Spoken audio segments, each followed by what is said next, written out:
Guys, magandang hapon, magandang tanghali.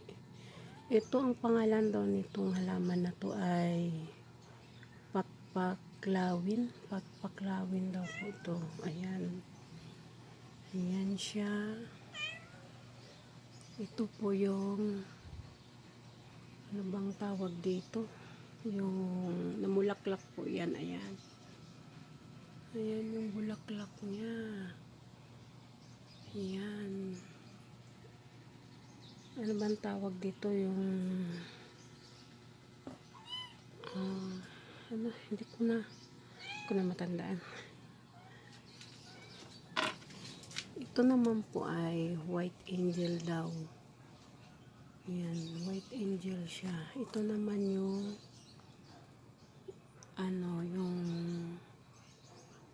ano ba to? Rubber plant na ay parang violet to. Rubber plant na violet. Ayan. So, yan guys, yung ano natin halaman. So, meron akong siniparit dito. Nakakuha tayo ng para sa base. Ayan. Yan siya. Para ilagay sa mesa. Ayan. Ilagay ko para makita nyo. Ayan. Lagay ko sa table. Ayan siya. Ayan. May pusa. Ayan siya guys. Ayan. Lagay na natin to sa mesa. Ayan. Mamaya ilagay natin siya sa mesa. Flower vase natin sa mesa.